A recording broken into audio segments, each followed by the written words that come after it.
নমস্কার বন্ধুরা, আমি টুম্পা বলছি। তো আজকে আমি ঘরের ছাতু আমাদের খড়ের গাড়িতে হয়েছিল সেই রেসিপিটা করে আপনাদের দেখাতে চলেছি। তো পছন্দ হলে লাইক সাবস্ক্রাইব করে দিও একটু। এই যে ঘরে হয়েছিল আমাদের এই ছাতুগুলো। খড়ের গাদিতে আমাদের গরু আছে 5টা। তো আমাদের খড়ের গাদি বসেছে বড় বড় দুটো, তো সেখানেই ফুটেছে। তো আমার এগুলো আজকে আমি রান্না করব। প্রথমে এইগুলোকে ছাড়িয়ে নিচ্ছি ভালো করে।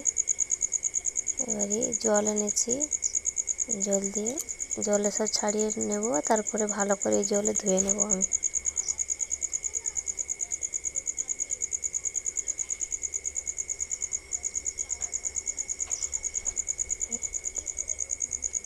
ভালো করে ধুতে হবে, কেননা এর মধ্যে এই যে চটকালে এই যে লাল জল বেরোচ্ছে, যতক্ষণ না লাল সাদা জল বেরোয় ততক্ষণ ভালো করে ধুতে হবে এটিকে। তো 3-4 বার আমি একে ধুয়ে নেব ভালো করে।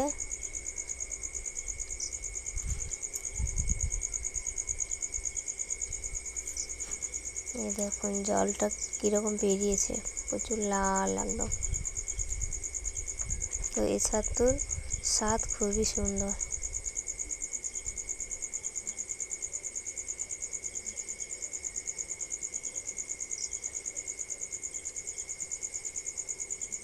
এবারে দেখুন একদম সাদা জল বেরিয়ে গেছে। এবারে ধুয়ে নিয়েছি।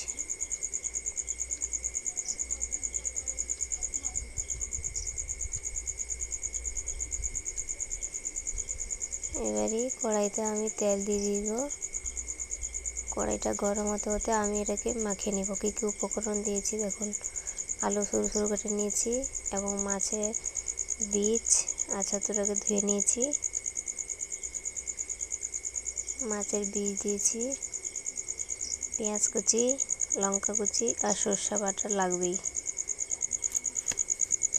আর হলুদ লবণ পরিমাণ মতন দিয়ে ভালো করে একে মাখিয়ে নেব।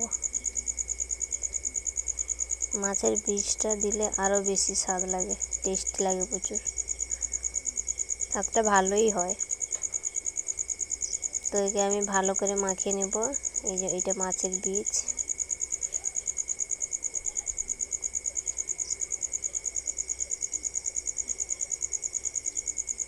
সব কিছু দিয়ে দিয়েছি, একে ভালো করে মাখিয়ে নেব। আর কড়াই বসিয়ে দিয়েছি, তেলটা গরম হচ্ছে।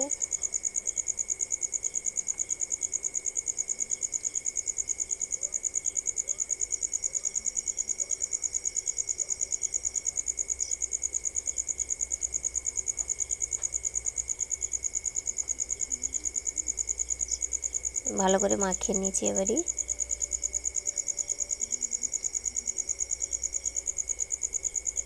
কড়াইতে একে দিয়ে দেব। তেলটা গরম হয়ে গেছে, হালকা আঁচে এটাকে ভাজতে হবে। কিন্তু একটা ঢাকনা দিয়ে দিব, দিলে আলুগুলো সেদ্ধ হয়ে যাবে ভালো করে। সব কিছু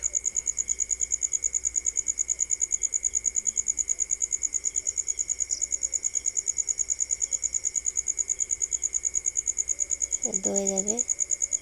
এই যে নাড়িয়ে নিব একটু, তারপর ঢাকনাটা দেবো।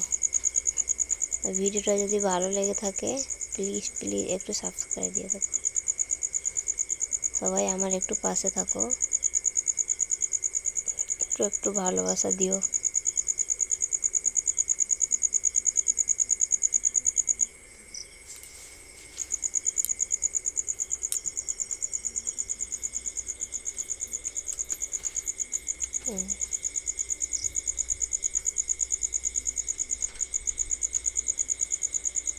গরম গরম ভাতের সঙ্গে এটি খেতে খুবই ভালো লাগবে। এইভাবে রেসিপিটা করলে, রান্না করলে ছাতুটাকে।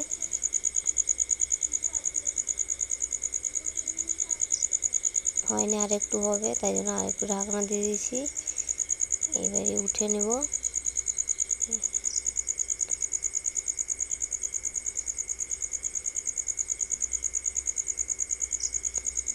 এই পাশটাও সেরকম হবে পোড়া পোড়া মতন। আলুগুলো সিদ্ধ হয়ে গেছে খুব সুন্দরভাবে। আর একটু ভেজে নেব।